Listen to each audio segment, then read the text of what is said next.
friends, today I'm going to give you a list of 50 books with female-female romances.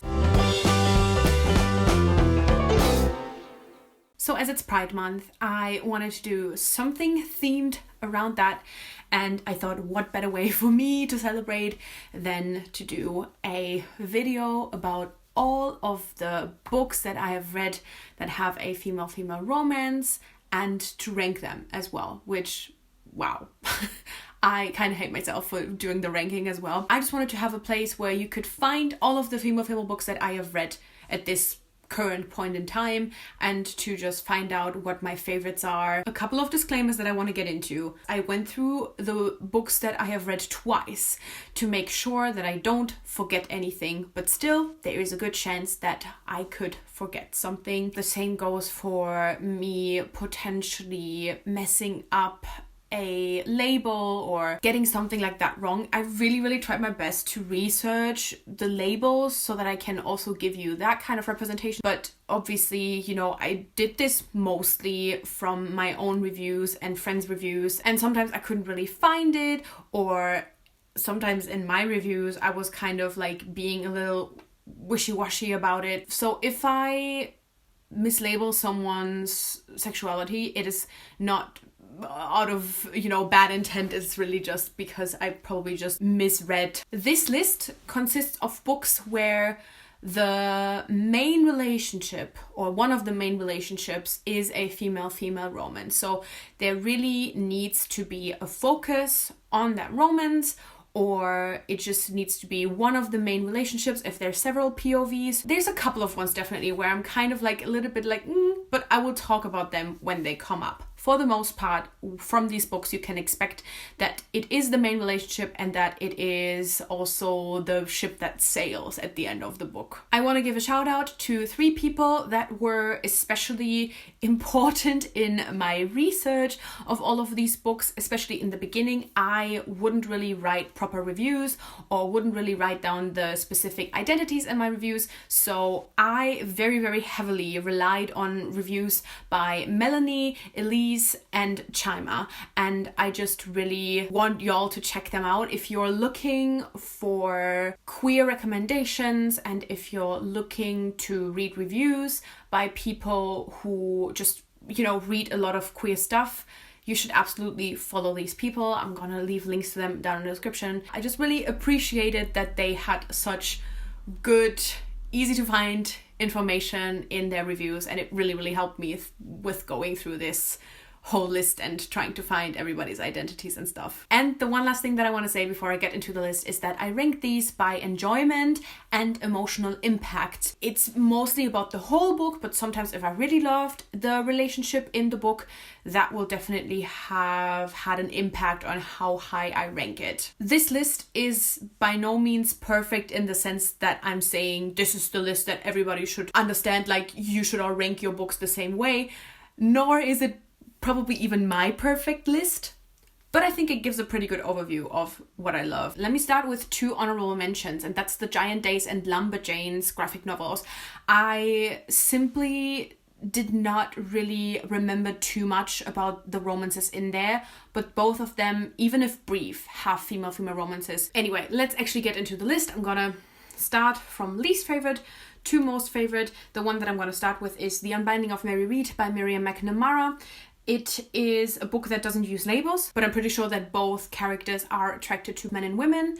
This is honestly a book that I don't recommend 100% simply because it is a historical fiction book that I think was a little bit too intense on being realistic for its time. So I didn't love this. I thought that there was just a lot of things in there that just pained me. Still, it has a female-female romance, so I put it on here. And I'm not going to go into a lot of details or say a lot of things for all of these, but sometimes, as with The Unbinding of Reade, there's just a couple of things that I need to say. So next is Ash by Malinda Lo, which I am pretty certain doesn't use any labels at all. Then we have Leah on the Offbeat by Becky Albertalli.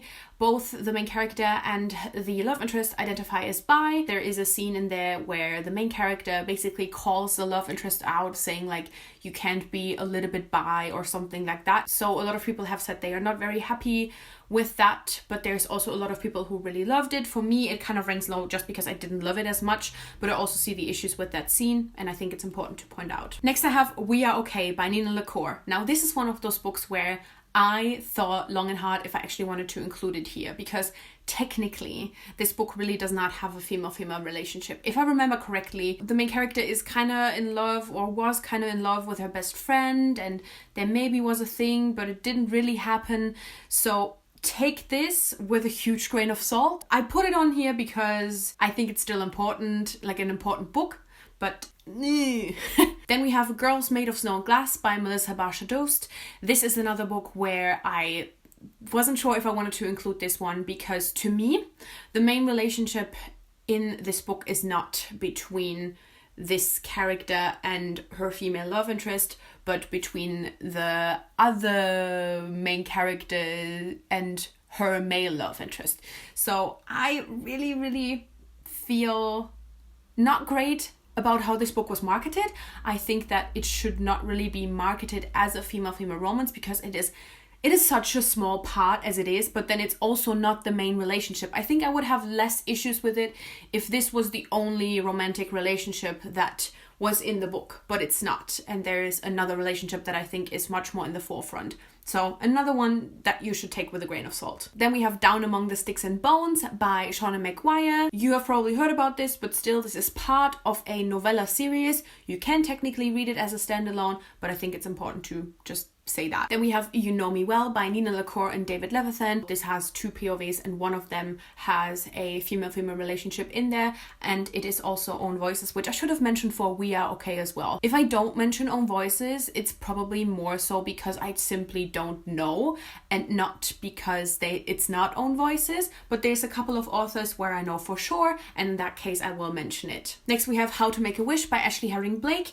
The main character identifies as bi, and the love interest as gay, and the love interest is also biracial. And I want to say this is own voices, but no guarantee. Then we have We Set the Dark on Fire by Tehlor K. Mejia.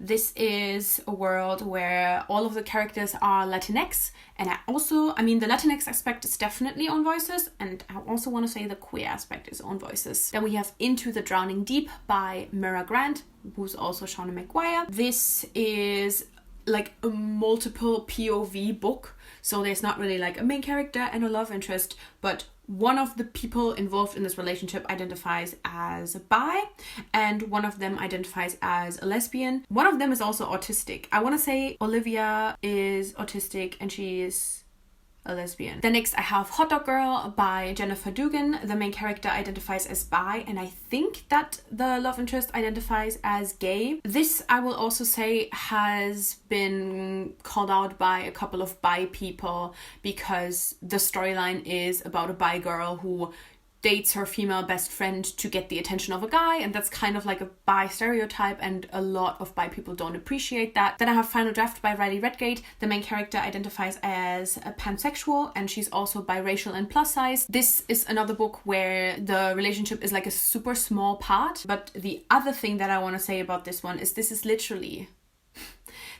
the only book where pansexual is a label on page. I have 50 books on this list. That means it's 100 characters, and literally only one of them identifies as pansexual. If you think that the lack of pan rep is not an issue, I don't know what to tell you, honestly, because it is a fucking issue. Next I have Of Fire and Stars by Audrey Coulthurst. There's no labels in this book, but the main character is exclusively attracted to women, and the love interest is attracted to women and men. This is own voices. Then we have The Love Song of Sawyer Bell by Avon Gale. The main character identifies as bi, and the love interest identifies as gay. Then we have Reign of the Fallen by Sarah Glenn Marsh. The main character identifies as bi, and I don't think there is a label for the love interest. I think in general there's no labels in the book, but the author has confirmed that the main character is bi. And I also am pretty sure that it is own voices for the bi rep. Then we have Out of the Blue by Sophie Cameron. I want to say, but I'm not 100% sure about this one, that the main character identifies as gay, but I'm 100% sure that the love interest is bi. The main character is also biracial, and the love interest has cystic fibrosis. Then we have That Inevitable Victorian Thing by E.K. Johnston. This is also like a multiple POV, but one of the characters is exclusively attracted to women, and one of them is attracted to women and men. Then I have Blue is the Warmest Color by Julie Moreau. I have no idea if there are labels in this book. Then I have Dear Rachel Meadow by Adrienne Kistner. The main character identifies as lesbian, and I couldn't find anything on the love interest. Then we have The Summer of Jordi Perez by Amy Spalding. The main character identifies as gay, and I think the love interest identifies as queer. The main character also identifies as fat, and the love interest is Mexican American. Then we have Once Ghosted, Twice Shy by Alyssa Cole. The main character is a lesbian, and the love interest identifies as bisexual. The main character is black, and the love interest is Haitian. And this is a novella that is part of a series. You don't necessarily have to read the rest of the series, but I would highly recommend it. The other books are not female-female romances, but it's still a really, really good series. Then we have Laura Dean Keeps Breaking Up With Me by Mariko Tamaki. I don't think there's labels in this one. This is actually a book where it deals with a toxic relationship. So it's not like a happy falling in love story, but at the end of the day, it is still centered around a female-female relationship, even though that might be a toxic one. And I think that is an important portrayal as well. So I really, really wanted to put it on here. Also, the main character is Chinese American. Then we have Drumroll Please by Lisa Jen Bigelow. The main character in this one is questioning. And sadly, I couldn't find if the love interest already has like a label that she identifies as. She was very sure. That's the thing. I remember she was very sure in her sexuality. I just simply don't remember what it was, which sucks. Then we have Going Off Script by Jen Wild. Both characters identify as gay, and the main character also takes meds for ADHD, and the love interest is Indian. Then we have Tell Me How You Really Feel by Amina May Safi. There are no labels in this book, and both characters are women of color. Then we have Summer of Salt by Katrina Leno. The main character identifies as gay, and the love interest I don't think has a label. Then we have This Is What It Feels Like by Rebecca Barrow. The main character identifies as lesbian, and the love interest is questioning and also identifies as fat. Oh, I forgot to say Going Off Script is definitely on voices. Then we have Girls of Paper and Fire. There are no labels in this book. The world is Asian inspired, and so all of the characters are Asian. I think it is Chinese and Malaysian. That aspect is definitely on voices, and I want to say that the queer aspect is on voices too. Then we have Like Water by Rebecca Podos. The main character is questioning things about the label bi, but I don't think that she ever settles on the label bi. It's just something that she thinks about. The other thing about this relationship is that the love interest actually comes out as genderqueer. I just thought, do I put it on this list? I don't want anyone to feel like I'm misgendering when they're genderqueer, but I just thought that a romantic relationship between a woman and a person who identifies as genderqueer is another thing that's so rarely represented. I just really wanted to put it on here as well, but not technically part of this category. Then we have The Meaning of Birds by J. Roman Brown. I don't think either of the characters use labels. One of the things that's really, really important about this one is that the love interest has actually died, and we follow kind of like a present timeline and a timeline in the past where we see them like falling in love and getting together and all of that. So it does kind of show their relationship. I think that it is a really, really beautiful novel about grief and stuff, but also this might be potentially hard to handle. This is a non-voices novel. Then we have Queens of Geek by Jen Wild. The main character identifies as bi, and I sadly couldn't find anything on the love interest. The main character is also Chinese Australian, and again, this is on voices. Then we have The Mighty Heart of Sunny St. James by Ashley Herring Blake. I don't think that there's labels in this book, and the love interest is Puerto Rican. Again, I want to say Ashley Herring Blake is queer, but no guarantees. Then we have Waves by Ingrid Chabert. There's no labels in this book, and this is another one where it really is not about the relationship at all. It actually centers a miscarriage, so that's, also important to know. It is a female-female couple that experiences this. So I have The Meaning of Birds on here again. I'm not sure if I actually wrote it on the list twice accidentally, or if I ended up erasing something else for it. I'm just gonna be frank and honest. It's in here twice. I don't know what happened. Then I have The Lady's Guide to Celestial Mechanics by Olivia Wade. This is a historical fiction, so there's no labels, but one of the main characters definitely is attracted to men and women, and I want to say the other one is exclusively attracted to women. Then we have An Absolutely Remarkable Thing by Hank Green. The main character identifies as bi, and the love interest is black. Then we have Jane Unlimited by Christine Cashore. There's no labels, but the main character is definitely attracted to men and women. Then we have The Seven Husbands of Evelyn Hugo by Taylor Jenkins Reid. The main character identifies as bi, and the love interest is a lesbian, and the main character is also Cuban American. Now we're getting into my top 10 female romances. So number 10 is Everything Leads to You by Nina LaCour. Both characters identify as lesbian, and again, this is Own Voices. Then we have Sunstone by Stefan Sejic. I don't think there's labels in this one. This is a graphic novel that is very adult, and it is about BDSM, so be very aware before going into that. Number 8 is Sawkill Girls by Claire Legrand. I wasn't really sure about the labels. I think they might just use queer, both of the characters, and one of them is also plus size. This is definitely a book that is much higher up the list for its relationship. The book itself I really liked, but the relationship was so fantastic, and it is a relationship that really stayed with me, that really meant a lot to me and still means a lot to me, and that's why it's pretty high up on the list, even though I loved some other books more than this one. On number 7 we have Georgia Peaches and Other Forbidden Fruit by J. Robin Brown. Both characters identify as lesbian, and again that is Own Voices. Number 6 is The Lost Coast by Amy Rose Capetta. I wasn't really sure if the characters... I think the main character definitely uses queer as a label, but I wasn't sure about the love interest.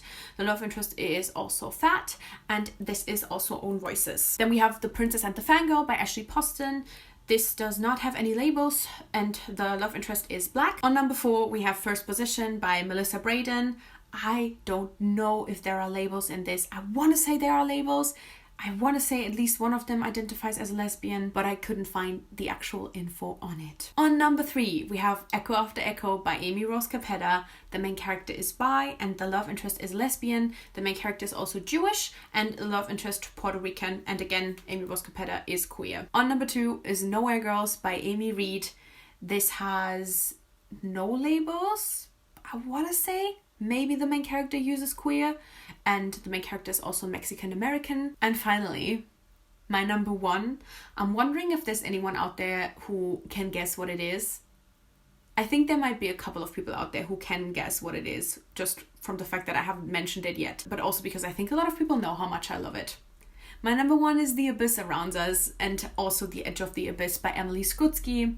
This does not use labels as far as I know, and I want to say the main character and even the love interest, I want to say both of them are exclusively attracted to women, but no guarantee with that information. The Abyss Around Us is a book that made me incredibly happy, that has such strong relationship dynamics, and just seeing this wonderful romance in this science fiction fantasy setting will forever make my heart incredibly happy, and so I think it absolutely deserves the number 1 spot. So yeah, if you're still here, thank you so much for watching through this whole list. This obviously again means so much to me, and I did put a lot of work into putting this list together.